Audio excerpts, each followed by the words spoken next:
Meus irmãos, nesta oportunidade eu quero cumprimentá-los a todos na paz do Senhor Jesus e com muita alegria que nós estamos trazendo mais uma edição desta ferramenta que serve de edificação espiritual para todos aqueles que gostam de escola dominical e que sempre têm reservado um tempo para pesquisas, para se inteirar acerca do assunto. E sempre tem consultado esta ferramenta, estes vídeos, para lhe ajudar. Que Deus o abençoe e que você possa sempre ser essa pessoa que se preocupa do que está levando diante da sua classe. Você, aluno, que Deus continue lhe abençoando por você ter esse interesse de estar aprendendo da palavra de Deus. Desta feita, nós iremos trazer um comentário sobre a lição de número 3, que será ministrada no dia 15 de julho de 2018, e o tema é os ministros do culto levítico. O texto áureo se encontra em Números 3 e o verso 45. Toma os levitas em lugar de todo primogênito entre os filhos de Israel e os animais dos levitas em lugar dos seus animais, porquanto os levitas serão meus. Eu sou o Senhor. A verdade prática diz assim: o chamamento divino exige de cada um de nós amor, excelência e dedicação integral ao Senhor da seara. Já na verdade prática, nós observamos aqui que 3 qualidades precisam estar presente na vida de alguém que é chamado para exercer um papel de adorador. O primeiro é com amor, segundo excelência, e o terceiro, dedicação integral. Então, essas 3 palavras, elas vão estar emaranhadas em toda a lição. E eu já chamo a sua atenção, professor, que você também destaque essas 3 palavras na sua classe, quando estiver ministrando, que os alunos possam sair da sua aula conscientes de que o que eles prestam para o Senhor tem que ser com amor, com excelência e com dedicação integral ao nosso Senhor. A leitura bíblica em classe se encontra em Levítico capítulo 8, do versículo 1 até o versículo 13, que é aí o que Moisés está passando para Arão e seus filhos, as ordenanças do Senhor, o que o Senhor passou para Moisés e Moisés agora está fazendo, ensinando aí tanto Arão como seus filhos a executarem o seu ofício aqui no capítulo 8. Já o objetivo geral da nossa lição diz: conscientizar de que o chamamento divino exige de cada um de nós amor, excelência e dedicação integral. É esses 3 pontos que nós devemos atentar e levar para a nossa classe. A mesma característica da verdade prática, né? O âmago da lição está enquadrada dentro desses 3 parâmetros aqui de um adorador ou de quem presta um serviço ao Senhor, que é com amor, excelência e dedicação integral. Os objetivos específicos: o primeiro fala apresentar a tribo de Levi como a tribo sacerdotal. O segundo, explicar o chamamento e os requisitos do sumo sacerdote. E o terceiro, indicar os direitos e deveres dos levitas. Então, no terceiro ponto, nós vamos dar ênfase aos direitos e também aos deveres dos levitas. Nós vamos ver que eles também têm direito, e nós vamos conhecer que direitos são esses, e também dar uma olhada nos deveres dos levitas. O primeiro ponto, mas antes de iniciarmos com o primeiro ponto nesse comentário, que será de uma forma bem breve e ao mesmo tempo sucinta, para que não fique um vídeo muito longo, eu quero já iniciar com duas indagações que precisam ser respondidas na nossa classe antes de nós entrarmos no ponto 1.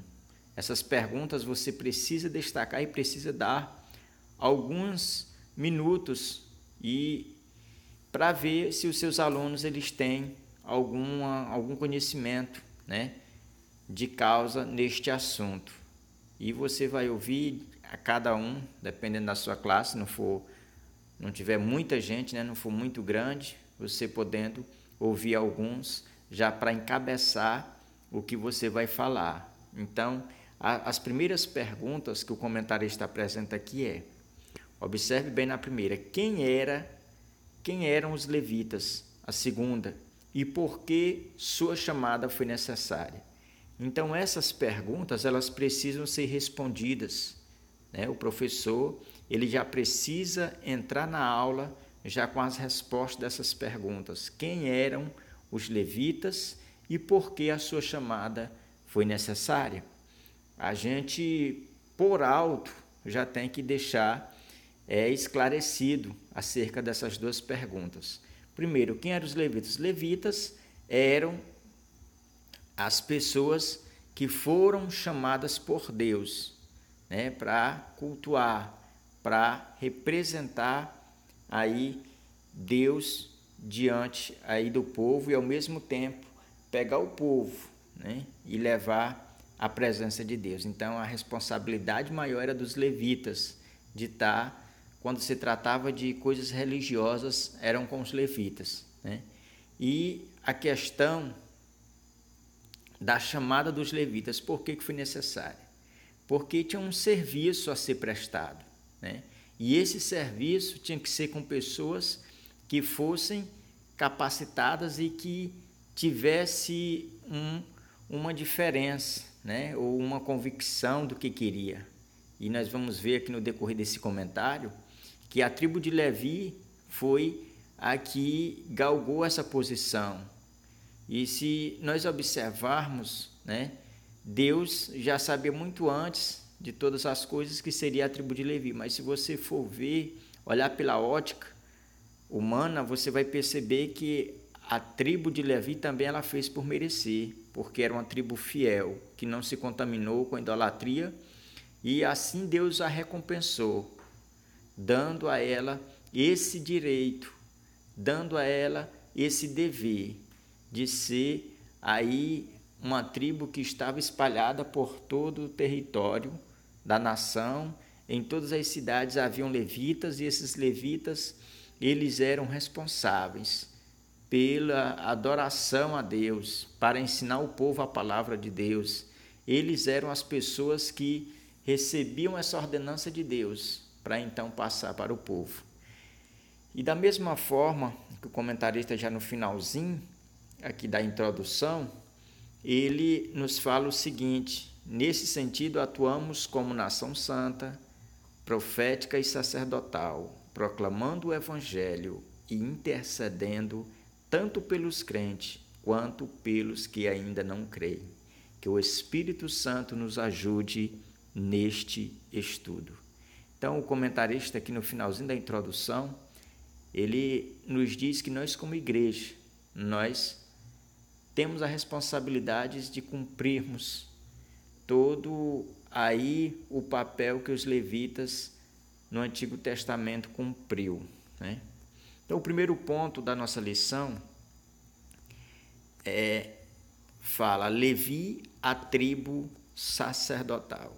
Nesse primeiro ponto, nós vamos aqui aprendermos e termos a noção, porque o comentarista ele vai nos apresentar isso, ele vai trazer uma visão panorâmica sobre o nascimento e a vida de Levi, que é o patriarca aí dos levitas. Nós vamos ver que Levi, ele foi o terceiro filho de Jacó, quando se trata aqui no primeiro tópico, o nascimento de Levi.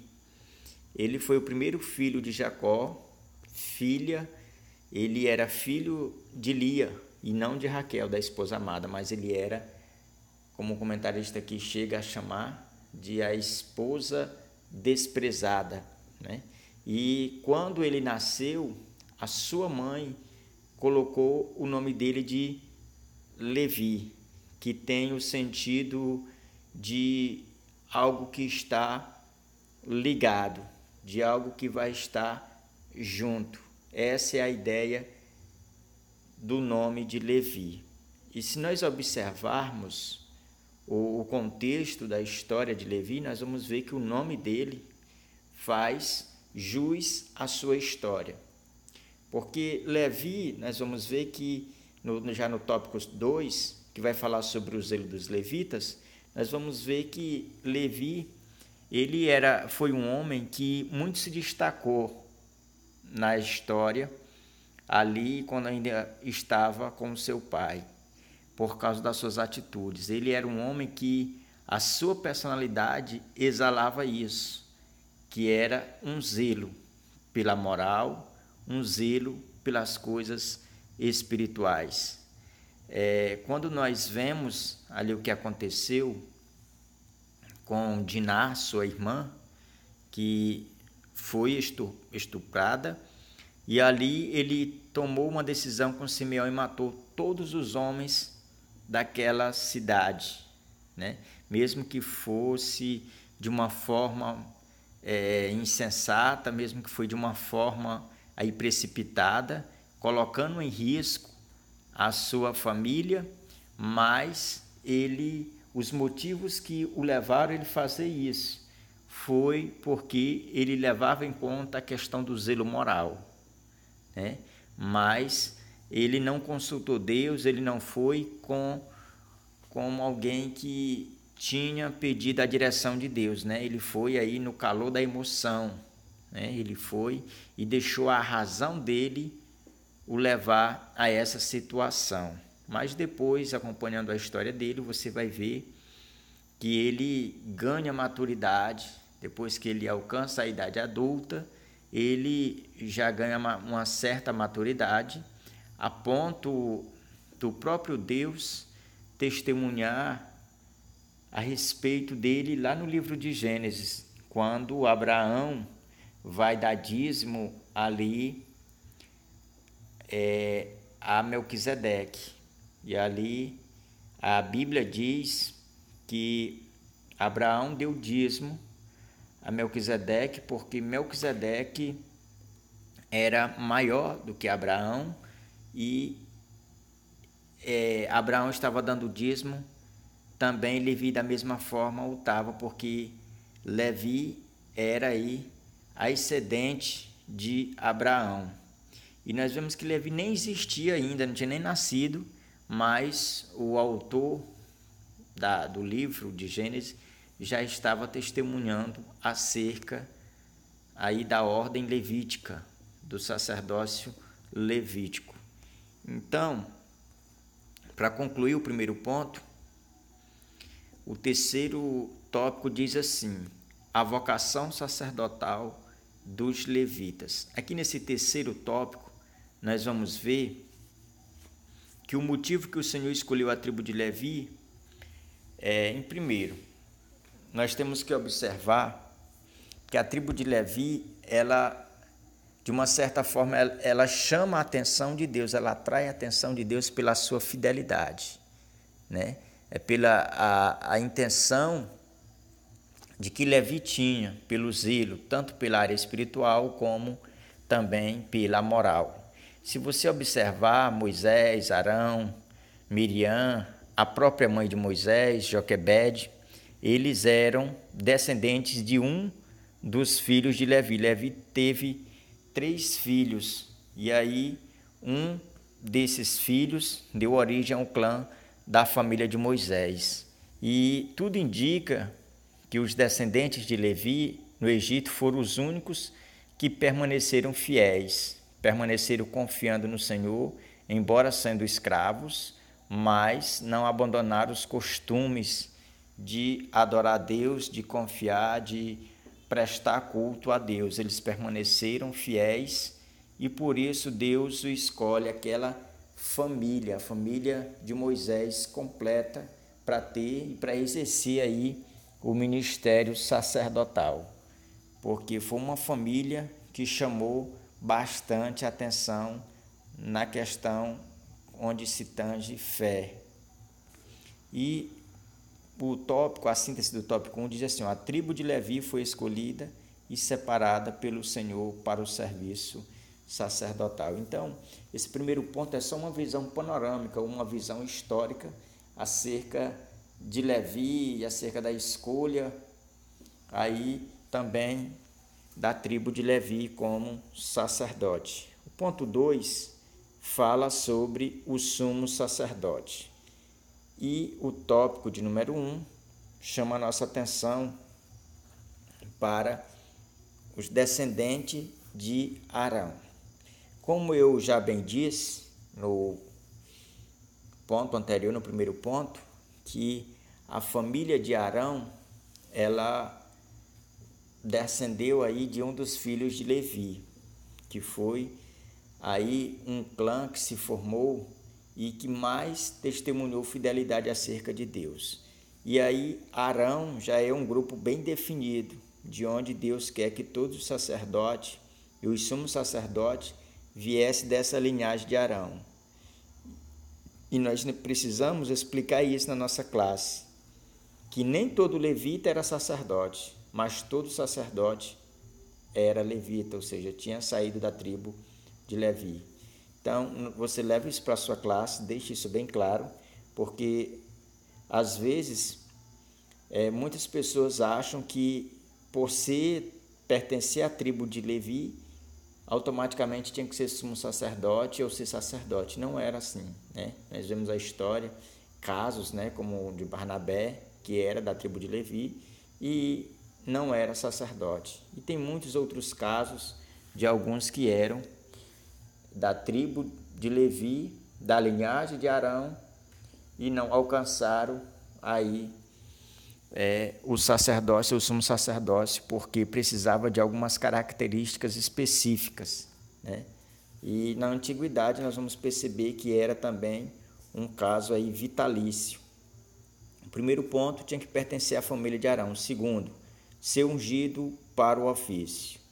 Então, para que houvesse essa consagração, o sacerdote ele tinha que ser ungido, ele tinha que ter a unção sobre sua vida, né? A unção divina aí teria que estar sobre a vida do sacerdote.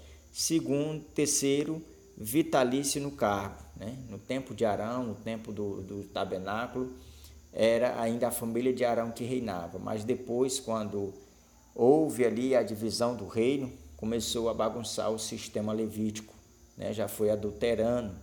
E quando o povo foi cativo para a Babilônia, quando voltou, já foi colocando aí por questão políticas e por questões já sociais, e não conforme aqui a família de Arão, porque até era difícil provar, né, que essas pessoas pertenciam realmente à linhagem de Arão. E quarto lugar, tinha que ser servo de Deus, porque quando o sacerdote ele ocupava a função e não era servo de Deus, ele errava e também ensinava o povo errado, como aconteceu com os filhos de Eli, né? Eles eram sacerdotes porque o pai dele era, e na época lá ainda era vitalício, e aí eles ocuparam os cargos e mesmo assim não deram conta, né? Porque se embrenharam por um caminho de erro, por um caminho de injustiça, por um caminho de desobediência. Da mesma forma, os filhos de Samuel também assim o fizeram. Então nós percebemos que esse quarto tópico, ele usa uma expressão que dá uma ideia de mordomo de Deus, ou seja, o sacerdote, ele era servo, mas servo na questão de ser mordomo, de cuidar das coisas de Deus com todo o zelo. Já o ponto de número 3 vai falar sobre os direitos e deveres dos levitas. É esse ponto que vai esclarecer com mais exatidão acerca de como era que vivia um sacerdote ou um levita. O primeiro tópico diz o seguinte: viver do altar, ou seja, as responsabilidades que o ofício de sacerdote dava ao sacerdote. Então, o sacerdote, ele vivia do altar, ou seja, as ofertas, os dízimos eram para sustento aí dos sacerdotes. Diz assim, já que os sacerdotes dedicavam-se ao ministério do altar, desse mesmo altar deveriam viver. Da mesma forma que eles se doavam, se entregavam para o ministério sacerdotal, então as suas despesas, da mesma forma, era sustentada ali pelo altar. Era através das ofertas que as pessoas traziam que era mantido a família do sacerdote e também a casa do sacerdote. O sacerdote era sustentado pelas ofertas do altar. Segundo tópico é santificar-se ao Senhor. Era uma responsabilidade, era uma virtude do sacerdote esse ofício, mas o sacerdote ele tinha que ser santo, ele não poderia se afastar da santidade, porque aí ele já estava errando, né? Como eu já bem falei anteriormente, como é o caso dos filhos de Eli e também dos filhos de Samuel. Foram pessoas que eram sacerdotes, mas que não souberam, né, aí viver na santidade. Também os filhos de Arão, da mesma forma, ali eles desobedeceram às ordenanças e acabou que sendo punido de uma forma severa porque esqueceu ali as ordenanças de Deus, ou seja, esqueceu de procurar a santidade. E o terceiro é tornar-se uma referência espiritual e moral. Então o sacerdote ele tem uma responsabilidade muito grande. Ele tem que ser uma referência, um referencial, tanto no que tange a área espiritual como na moral, né? Eles não poderiam trazer nenhuma forma de escândalo, né? E foi isso que aconteceu na família, na casa de Eli. Os filhos desobedeceram e acabou que levando para dentro da casa deles a maldição, atraíram para dentro da casa dele a perdição. O próprio pai também foi punido por causa que não soube administrar ali os seus filhos, né? Não soube ensiná-los a viver em santidade. Então, não era nenhum espelho, eles não eram nenhuma referência no que tange moral e na espiritualidade para o povo de Israel. Aí Deus levantou um outro, que foi Samuel, que conseguiu aí trazer essa referência para o povo. Onde Samuel passava, o povo dizia homem de Deus, porque ele tinha ali uma referência. A sua vida era uma referência. Conclusão: o sacerdócio levítico era glorioso, seus membros eram considerados príncipes de Deus. Todavia, o Senhor Jesus Cristo é superior ao sacerdócio levítico, pois é eterno. Quanto a nós, somos uma nação santa, profética e sacerdotal, pois recebemos a incumbência de proclamar o Evangelho e interceder pelos que perecem. Portanto, sirvamos ao Senhor com todo o nosso ser, para que através de nossa vida venha o reino de Deus a este mundo que jaz no maligno. Então, nós, como sacerdotes, como nação santa, profética, nós temos que trazer os princípios do reino de Deus através de nós. As pessoas têm que entender que o reino de Deus está em nós, que o reino de Deus vive em nós e nós possamos assim, como sacerdotes de Deus, nós venhamos aí a representar Deus diante deste mundo. Então é uma responsabilidade da igreja procurar a santidade, procurar viver e ter essa vida santa. Então não esqueça, né, de levar aí para a sua classe a questão da santidade. Como eu falei no primeiro vídeo, a palavra santidade é o que vai pendurar em todo esse trimestre, porque é a palavra-chave do livro de Levítico. Então, meus irmãos, eu quero agradecer a Deus por a oportunidade e, se Deus assim quiser, no próximo domingo nós estaremos trazendo uma outra pré-aula. Fique na paz do Senhor.